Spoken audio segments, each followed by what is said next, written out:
Hello and welcome back to Drama Investigator. The Jaclyn Cosmetics drama returns. Karissa Pukas has officially received her PR package from Jaclyn Cosmetics and professionally but critically pointed out what appeared to be metal in her lipstick. Here's what she had to say. The other day I received a Jaclyn PR kit and I was surprised I actually had one in the mail because everybody has already had theirs for quite a while, but here mine showed up and I was curious to see if any of the lipsticks had an issue.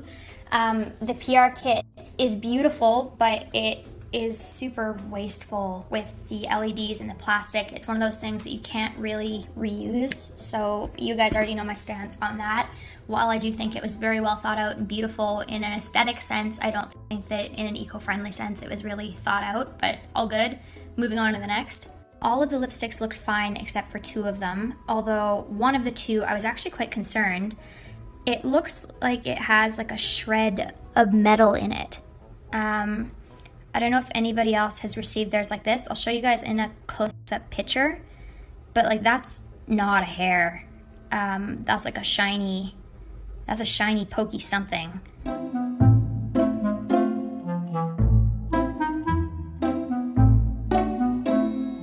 Like many people that received these lipsticks, I've never actually seen anything like this happen before. I really hope that Jaclyn's able to resolve it because I can only imagine how frustrating and heartbreaking this launch would have been for her. I truly wish her nothing but well, but I don't plan on using these on my face or putting them on my body. Again, it's a completely personal preference, but I really urge you guys to check out Kenna Whitnell's video on these lipsticks.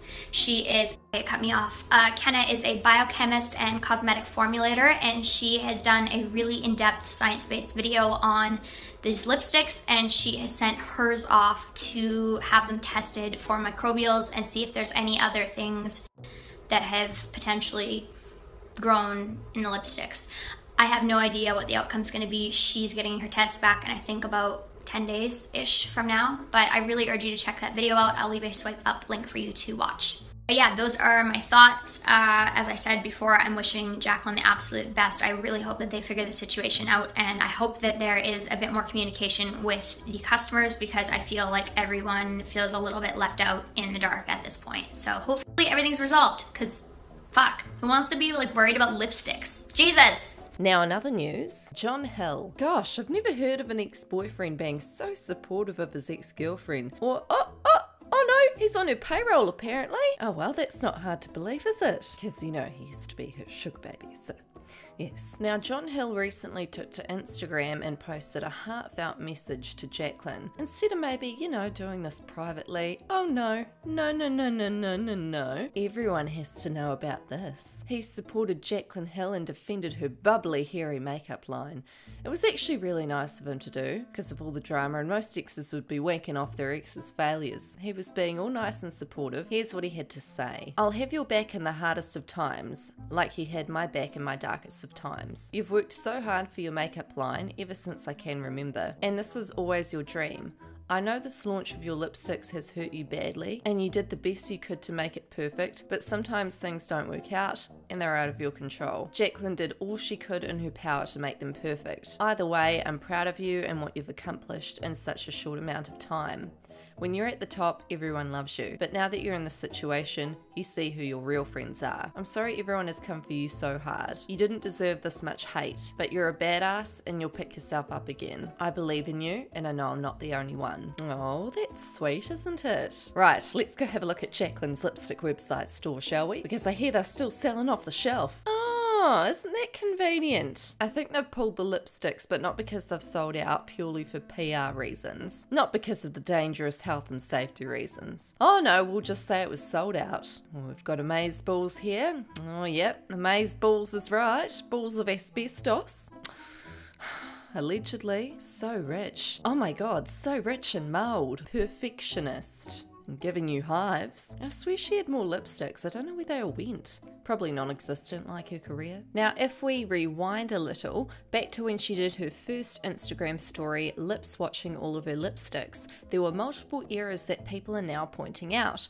First of all, why was she swatching us her lipsticks on an Instagram story when the quality is noticeably lower than a YouTube video? Therefore, we couldn't see the bubbles, hairs, and whatever else was on there. And secondly, check this out. Oh my gosh, what is on there? Oh my gosh, what is on there? Oh my gosh, what is on there? It is a, sorry, this is my personal collection I'm using right now, a pinkier, more cool tone shade. This is nude, ladies. This is aggressive. My sister looks so good in this color. So clearly there has always been issues with the formula, even in her own personal collection. People were also pointing out that her Gossip lipstick looked like it was broken inside the tube of the lipstick bullet. Let me know what your thoughts are and if you see anything suspicious with this clip. Gossip, which is, I know I say every single one, I'm like, this is so pretty. This is a really a rich nude. Again, you can see how well it covers up the pigment in my lips, how pink they are. And this just goes right over it. You don't see any of my undertones shining through, which I love. This shade is so pretty on deeper skin tones. This is the most terracotta based lipstick that I do have in my collection. It definitely is a very orange, warm undertone, which I know a lot of people really need. So I was very specific about this shade. And sorry everyone, before we get into the next drama, I'm just trying to find an asbestos removal company, but they only seem to remove asbestos from your home. Oh wait, that's right, because asbestos is only found in old homes. So why is it in my JoJo Siwa makeup kit? Jesus Christ, I'm shaking. With JoJo Siwa, from my understanding, Claire's makeup pulled the products, so I've heard, unlike Jaclyn Cosmetics where it's all just magically sold out. But you know what, JoJo Siwa actually apologised. She made an apology video. She was laughing though, so I don't know if she was taking it very seriously. But you know, she is 10 steps ahead of Jaclyn in owning up for her actions and taking accountability. In an article in USA Today, they stated that the FDA announcement comes 3 months after Claire's products were pulled from the shelves because they also contained asbestos. Siwa has yet to make any kind of statement on social media. Trace amounts of asbestos fibres were found after testing the powder eyeshadow, said Claire's in a statement to USA Today. Claire said in its statement that it has voluntarily recalled the JoJo cosmetic kit out of an abundance of caution. Claire stands behind the safety of this item and all other Claire's cosmetic items. As such, small trace amounts are considered acceptable under European and Canadian cosmetic safety regulations,